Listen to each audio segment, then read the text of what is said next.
All right, I want us to cross over and speak to my colleague Trix Ingado. We understand that there's a group of women which is at this moment marching to Uhuru Gardens to create awareness on the need for peace before, during and after the repeat election. And like I mentioned, our reporter Trix Ingado is live there and just joins me. Trix, talk to me about which group of women is this one? Where do they come from? Is it from the civil society? Maybe you can just bring us up to speed with that.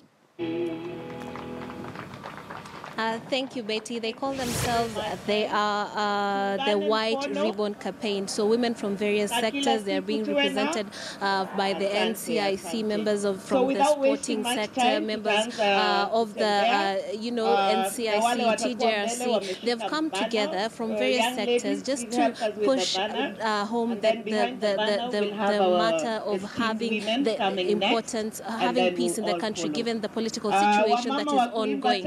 So right now, they are about to have a march across to all the way to Nyayo, just to have a peaceful march that's going to give us the importance, or pass the message of having importance, because we have a political situation right here, whereby nobody knows what's to take place. We know that what has been happening has not favored anyone in terms of the country going on with its normal business. So they say a lot of people have come out to speak about peace. A lot of people have come out to say there's need for peace. We have civil society, we've had the youth, we've had various people from different political sectors. But then they feel that maybe if they come out and speak about the importance of peace, maybe the country is going to listen. So with us now is a woman who needs no introduction, a veteran athlete, Tekla Lorupe, who's going to give us a few comments on why this is important.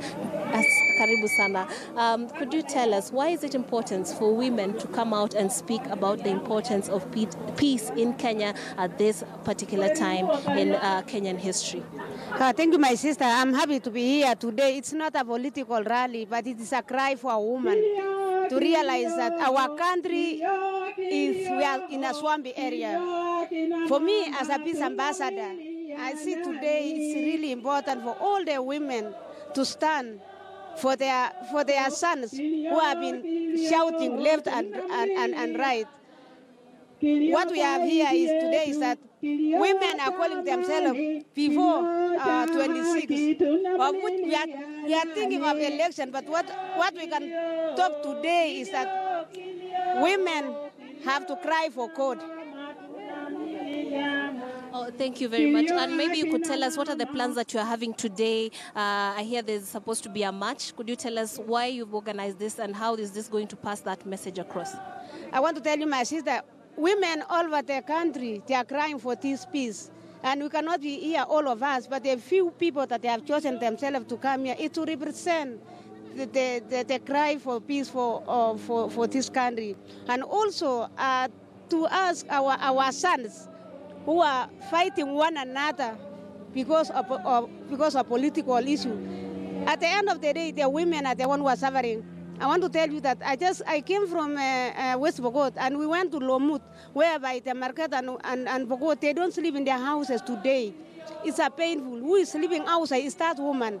And that's why these women who are going to walk today to demonstrate peace, we know that women are the last solution, because these are our matters. Do you think that women will be more persuasive to the political players in the country? Will they have, maybe they might have an advantage over all the other people who have spoken about peace over and over again? I want to tell you that many people speak about peace, and some they have their own agendas, but I don't think these women have agendas. Their agenda is to see that there will be no bloodshed in this country, that God will listen to their prayers, that He will choose one leader, and that leader God knows today. And all of us, we want to ask God to give us that favor. And maybe to the political elite in this country, what would be your message? Because you've just mentioned that you've been on the ground and you have seen some women already afraid. They're not spending time in their homes because they are afraid for their safety. What would be your message to the leadership of this country? My message to the political people is that to just leave Raila and Uhuru to talk alone. These are the sons of this country, and the other people who are just supporting them. Probably they have their own interests, but if these people can sit down, they will come out and say, you know what, we want to have peace and we want to have a good election. If it's not on 26th, but God will choose a day that our country will celebrate for all of us. Let's support these two people. Let us not make them confused. My main message to our leaders is that I have not seen a leader who is standing there to talk about what's going on in this country. One gets up to talk bad about Raila.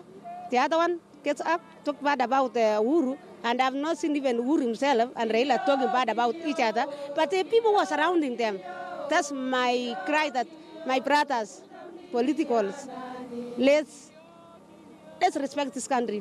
When we see Sudan, when we see Somali, who want to be like them? And things are just a minute like this, and because of our tongue. But they should listen what our mothers are crying today. Me, as an athlete ambassador, I just want to ask my security team that let's talk to our people. And also, youths, let us not talk bad about others. And last but not least, could you explain to us, in terms of when there's conflict, do you think women suffer more than the rest of the community? My sister, as I told you, I just came from West Vogot, who was living outside with their children, are the women. And when the conflict comes, men run away because they are going to defend the country. A woman will lose food to feed their children, and she will lose their husband or their son, who will suffer a lot. It's that woman. So I pray that the people should listen to our cry, because it's not our benefit, it's the benefit of them. Okay, thank you very much. Very insightful comments right there from Tekla Rorupe, telling us that the women are the ones who suffer most in instances of conflicts, and calling for peace across the country. They're going to have a march all the way to Nyayo just to pass that message. The song they're singing right now is Kilio, a cry for peace in the country, and they're hoping that their message or their call might make a difference in the political situation right here in the country right now. Thank you very much. Betty, back to you in studio. All right, Trix Ingado there reporting from Uhuru.